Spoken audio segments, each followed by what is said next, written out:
मुंबई शहर के पास एक छोटा सा गांव था। उस गांव में शिवा और उसकी पत्नी सुजाता रहते थे। दोनों दिहाड़ी मजदूर के रूप में बहुत मेहनत करते थे। उनके दो बच्चे थे। जब माता पिता काम पर जाते तो बच्चे घर पर रहकर पढ़ाई करते थे।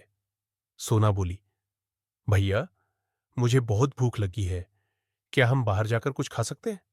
सूरज बोला, सोना, हमारे माँ पापा कितनी मेहनत करते हैं। अगर हम बाहर खाएंगे तो पैसों की बर्बादी होगी। सोना बोली, ठीक है भैया, पर मुझे खाने के लिए कुछ दे दो। सूरज बोला, हां, थोड़ा रुक जाओ। सूरज सोना को आचार के साथ एक रोटी देकर खिलाता है। वह चुपचाप खा लेती है और फिर दोनों खेलने लगते हैं। कुछ समय बाद शिवा और सुजाता काम से घर लौटते हैं। बच्चों को साथ में खेलते देख शिवा मुस्कुराता है और पूछता है, सूरज, क्या आज सोना ने तुम्हें परेशान किया? सूरज कहता है, नहीं पिताजी, आज सोना बहुत अच्छी थी। शिवा पूछता है, तुमने होमवर्क पूरा कर लिया या सिर्फ खेल ही रहे हो? सूरज कहता है, हां पिताजी, हम स्कूल से आते ही पढ़ाई कर रहे थे। शिवा कहता है, अच्छा, मैं हाथ मुंह धोकर आता हूं, फिर हम सब मिलकर थोड़ी देर बैठकर बात करेंगे। सूरज कहता है, जी पिताजी। शिवा हाथ मुंह धो लेता है। सुजाता खाना बनाती है। पूरा परिवार पेट भरकर खाना खाता है और चैन से सो जाता है। ऐसे ही दिन गुजरते रहते हैं। शिवा और सुजाता अपने बच्चों के लिए लगातार मेहनत करते रहते हैं। जल्द ही बरसात का मौसम शुरू हो जाता है। तेज बारिश की वजह से उनके लिए काम पर जाना मुश्किल हो जाता है, लेकिन वे फिर भी काम पर जाते हैं। एक सुबह रात भर से जोरदार बारिश हो रही थी। सूरज ने कहा, मां, आज आप काम पर मत जाओ, बारिश बहुत तेज है। सुजाता बोली, बेटा, हम काम छोड़े बिना नहीं चल सकता। सूरज बोला, कृपया मां, आज के लिए यहीं रुक जाओ। सुजाता ने कहा, नहीं बेटा, हम काम नहीं छोड़ सकते। अगर काम छोड़ दिया तो खाने के लिए कुछ नहीं होगा। सूरज बोला, ठीक है मां, लेकिन जल्दी घर वापस आना। सुजाता बोली, चिंता मत करो बेटा, हम जल्दी लौट आएंगे। तुम अपना और सोना का ध्यान रखना। ऐसा कहकर शिवा और सुजाता काम पर निकल जाते हैं। बाहर हर जगह पानी भर गया था। वे किसी तरह अपने काम की जगह तक पहुंचते हैं। वहां पहुंचकर देखते हैं कि पूरी जगह पर पानी भरा हुआ है। शिवा सुजाता से कहता है, लगता है आज काम नहीं होगा। पानी और बढ़ने से पहले घर चलते हैं। हमें जल्दी निकलना होगा। सुजाता कहती है, हां, जल्दी चलते हैं, नहीं तो हर जगह पानी भर जाएगा। शिवा कहता है, चलो फिर। वे वापस लौटने लगते हैं। तभी बारिश और तेज हो जाती है। पानी बढ़कर उनकी कमर तक पहुंच जाता है। आसपास के सारे लोग घबरा जाते हैं और सुरक्षित जगह ढूंढने लगते हैं। लेकिन शिवा और सुजाता को सिर्फ अपने बच्चों की चिंता लगी रहती है। शिवा और सुजाता कुछ देर तक बारिश के रुकने का इंतजार करते हैं, लेकिन बारिश और बढ़ती ही जाती है। अब सुजाता शिवा से कहती है, अगर हमारे घर में पानी घुस गया तो बच्चे कहाँ जाएंगे? शिवा कहता है, सुजाता, मैं भी यही सोच रहा हूं, चलो ध्यान से घर चलते हैं। सुजाता कहती है, हां, चलो संभल कर वापस चलते हैं। शिवा कहता है, हां, चलो। दोनों एक दूसरे का हाथ पकड़े घुटने तक पानी में चलकर घर की तरफ बढ़ते हैं।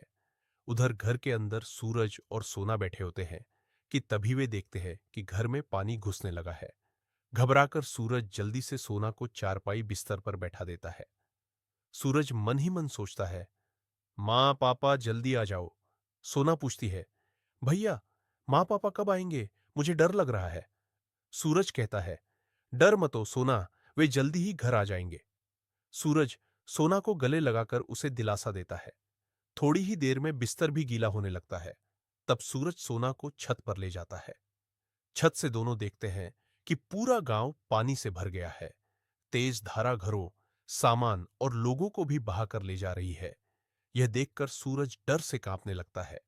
तभी उसे अपने माँ पिता बाढ़ के पानी में संघर्ष करते हुए दिखाई देते हैं। दोनों बच्चे जोर जोर से अपने माता पिता को बुलाने लगते हैं। सोना चिल्लाती है, माँ पापा इधर आइए, जल्दी आइए। सोना जोर जोर से रोने लगती है। यह देखकर शिवा चिल्लाकर सूरज से कहता है, सूरज, अपनी बहन और अपना ध्यान रखना। इतने में एक तेज लहर आती है और शिवा तथा सुजाता दोनों बह जाते हैं। दोनों बच्चे डर के मारे रोने लगते हैं। रात हो जाती है। वे दोनों छत पर एक दूसरे से लिपट कर बैठे रहते हैं। उन्हें समझ नहीं आता आगे क्या करे। सुबह हो जाती है, लेकिन बारिश रुकती नहीं। अब सोना को भूख लगती है। वह सूरज से पूछती है, भैया, मुझे भूख लगी है, मुझे कुछ खाने को दो। सूरज कहता है, सोना, तुम यही रहो, मैं नीचे जाकर देखता हूं, तुम यहां से हिलना मत, ठीक है?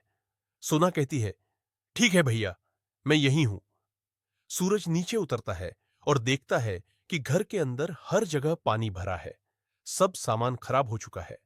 वह धीरे से खुद से कहता है, अब मैं सोना को क्या खिलाऊं? तभी उसे पानी में एक बिस्कुट का पैकेट तैरता हुआ दिख जाता है। वह एक डंडे की मदद से उस पैकेट को खींचकर अपने पास ले आता है और फिर छत पर लौट जाता है। सूरज कहता है, लो सोना, ये बिस्कुट खा लो। सोना कहती है, ठीक है भैया। दोनों थोड़ा थोड़ा बिस्कुट खाकर चुपचाप बैठ जाते हैं। एक और दिन बीत जाता है, लेकिन बाढ़ का पानी कम नहीं होता। तभी सूरज पास से एक नाव जाती हुई देखता है। वह जोर जोर से मदद के लिए पुकारता है, कृपया हमारी मदद करो, हमारी मदद करो। सोना भी चिल्लाती है, कृपया मदद करो। नाव वाला उनकी आवाज सुनकर पास आ जाता है। वह दोनों बच्चों को नाव में बैठा लेता है। सोना पूछती है, चाचा, आप हमें कहां ले जा रहे हो? नाव वाला बोलता है, पास के गांव में जो भी लोग बचे हैं, सबको वहां बने आश्रय स्थान पर ले जाया जा रहा है। सूरज कहता है, हमारे मां पापा भी बाढ़ में बह गए हैं। नाव वाला कहता है, हो सकता है तुम्हारे माता पिता भी वहीं हों। चलो वहां चलकर देखते हैं। घबराओ मत बच्चों, शांत रहो। सूरज कहता है, ठीक है चाचा, चलिए वहां चलते हैं। नाव वाला उन्हें सुरक्षित दूसरे गांव में बने शरण स्थान पर पहुंचा देता है। अंदर जाकर वे देखते हैं कि शिवा और सुजाता बैठे रो रहे हैं। उन्हें देखते ही दोनों बच्चे भागकर अपने माता पिता से लिपट जाते हैं। सोना कहती है, मां, पापा, आप कहां चले गए थे?